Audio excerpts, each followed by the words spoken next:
कुसंगति को पाकर के नष्ट नहीं हो गया, इसलिए सावधानी की आवश्यकता है। महारानी कैकेयी रानी है, लेकिन आज मंथरा ने कैकेयी की बुद्धि ऐसी कर दी कि दासी के चरण पकड़ करके बैठी है कैकेयी, और मंथरा से बोल पड़ी कि तू जो कहे मैं वो करूंगी। आदेश का पालन किसको करना चाहिए था? मंथरा को। महारानी है कैकेयी और दासी है मंथरा, लेकिन उल्टा हो गया। दासी के चरणों में महारानी बैठी, तू जो कहे वो ठीक है। मन परिवर्तित हो गया जब मंथरा ने 2-4 सौतों की कथा सुना दी, 2-4 ऐसे इतिहास सुना दिए, सो महाराज राम विरोधी बुद्धि हो गई। बाद में मंथरा ने कैकेयी को आज कभी 2 वरदान देने के लिए अवधेश ने कहा था, वो आज मांग लेना मंथरा ने सिखाया। कोप भवन में संध्या समय जब आज अवधेश आए, मानस में दर्शन आया, कैकेयी विवर्ण होकर के पड़ी है, अपने राजसी वस्त्रों का त्याग कर दिया। अपने माताओं के लिए कुछ आभूषण उसके सौभाग्य की निशानी होते हैं, और वो सौभाग्य की निशानी को सदा माताओं को धारण करना चाहिए। अब फिर वही बात आती है कि आज फैशन के नाम पर वो भी छूट गया, ना सिंदूर रह गया, ना बिंदी रह गई, ना मंगलसूत्र रह गया, ना चूड़ियाँ रह गई, सब धीरे धीरे छूटता जा रहा है। पर कुछ चीज़ें हैं जो धारण करनी ही चाहिए महाराज। मानस में दर्शन आया, आज श्री भगवती जो कैकेयी महारानी है ना, वो कैकेयी ने आज क्रोध का अभिनय करने के लिए, महाराज दशरथ को ज़्यादा भयभीत करने के लिए अपने राजसी वस्त्रों का त्याग करके दासियों वाले वस्त्र पहन लिए, आभूषणों का त्याग कर दिया, जो सौभाग्य चिन्ह थे वो भी उतार दिए। और ये मानो मानसकार लिखते हैं, ये आगे आने वाले वैधव्य की सूचना है जो आज कैकेयी ने किया है। मानसकार कहे, जब आज अवधेश आए, संध्या समय कोप भवन सुना भर, तो महाराज के चरण कांपने लगे। इतना सुंदर समय, मैं राम को राज तिलक करने वाला हूँ, सारी प्रजा आनंद में है, पर कैकेयी कोप भवन में क्यों है? और तब अवधेश का मन विचलित होने लगा। कोप भवन सुन सकुचे हुरा,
सुरपति बसई बाह बल जाके, शब्दों पर ध्यान देना।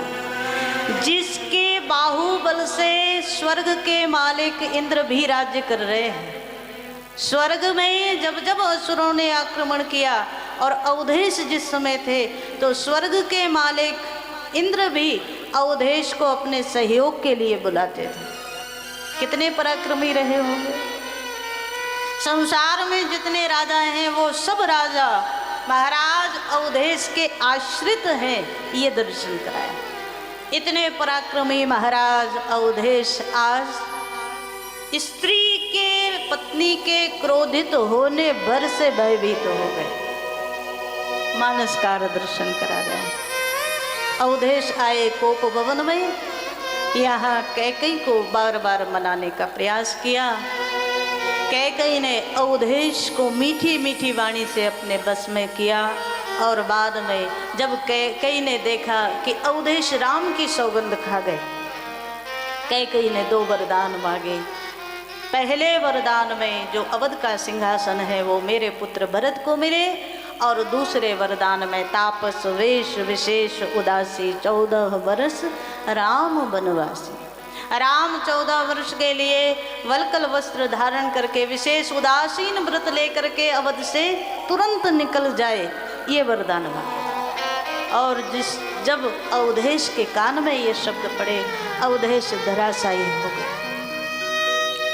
जैसे कोई बड़ा पुराना बड़ा विशाल बरगद वृक्ष कटकर के जमीन पर गिर जाए, ऐसे महाराज अवधेश पृथ्वी पर पड़े हुए हैं। बार बार कैकेयी को समझाने की कोशिश करते हैं, लेकिन जब असाध्य समझा कि अब कैकेयी नहीं मानने वाले हैं, तो बस राम राम राम रटते रहे। सुबह प्रातः काल होने वाला है।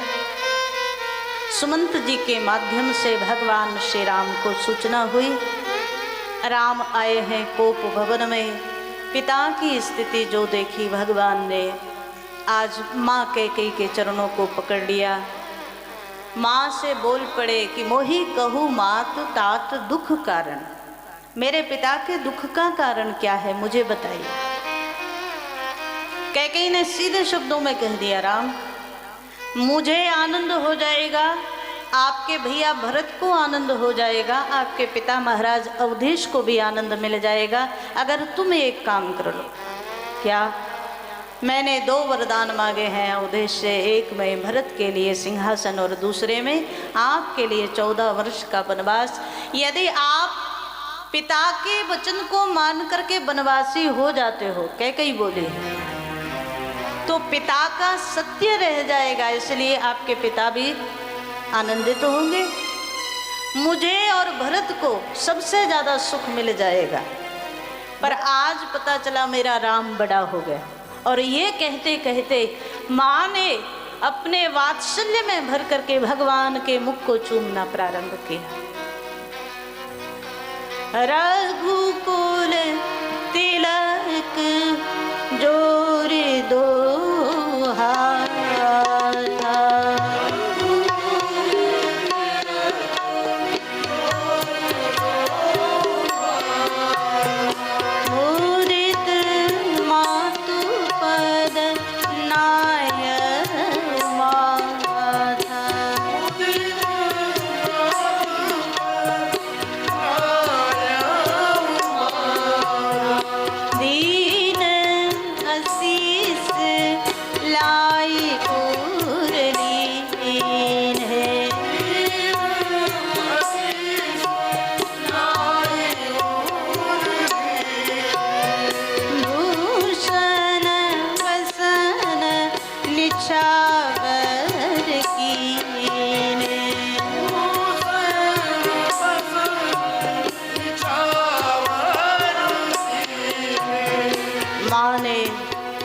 भगवान से राम से पूछ लिया, राज्यारोहण की सवारी कब निकलने वाले हैं, कब आप सिंहासन आरूढ़ होंगे।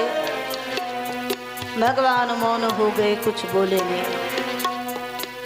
आज इतना ही बोले, माँ पिता दीन मोहि कानन राजू, मुझे मेरे पिता ने वन का राज्य दिया है। वन का राज्य, माँ चौकी कि ये कैसा राज्य है? जंगल में कोई राजा होता है क्या? राजा तो नगर में ही होता है। पर भगवान बोले जो अयोध्या का राज्य था वो भरत को दे दिया और जंगल का राज्य मुझे दे दिया।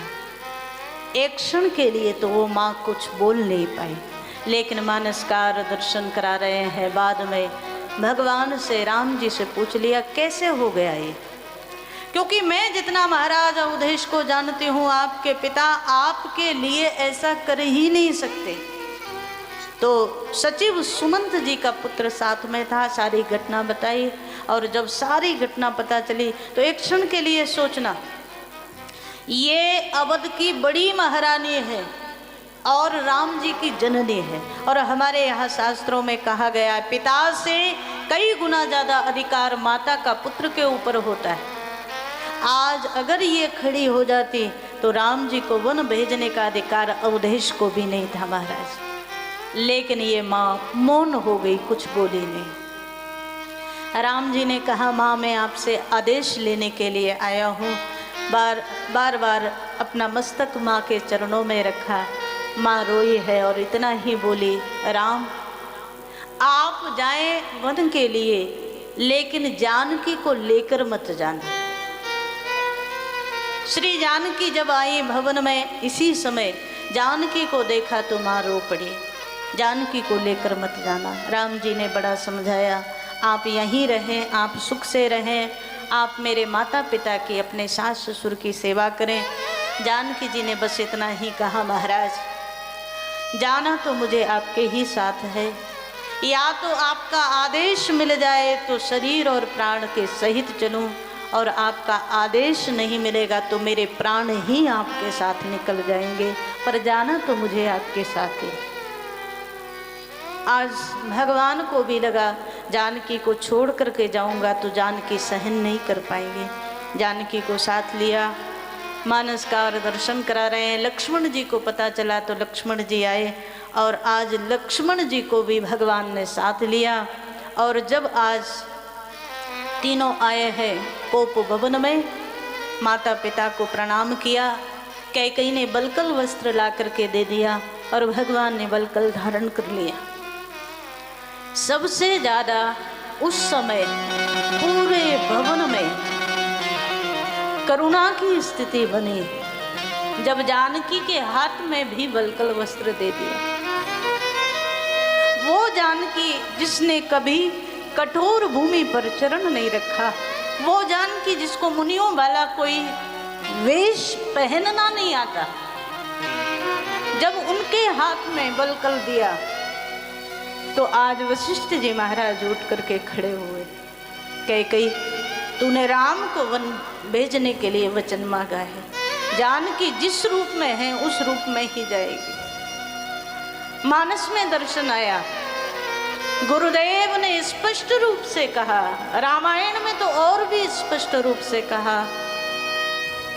वशिष्ठ जी आज यहाँ तक बोल गए, यदि राम पिता के वचन को निभाने के लिए बन जाएं, तो मैं रघुवंश का पुरोहित, मैं धर्मयुक्त वाणी कहता हूं कि आज सिंहासन पर बैठने की अधिकारिणी सीता है। सीता को बन जाने की जरूरत नहीं, जानकी को बन जाने की जरूरत नहीं। पर जानकी जी ने हट किया कि नहीं, मेरे पतिदेव जहां रहेंगे मेरा सुख वहां है। वलकल वस्त्र धारण किया, पिता को माता को प्रणाम किया, बाहर निकले भवन से। सुमंत जी रथ लेकर के आए और आज तीनों मातृभूमि को प्रणाम करके रथ में सवार हुए। मानसकार दर्शन करा रहे हैं।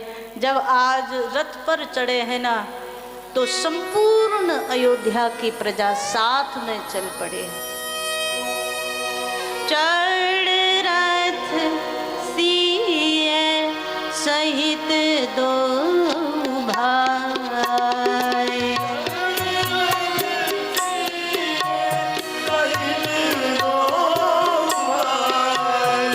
चले हृदय अवधि सिरना,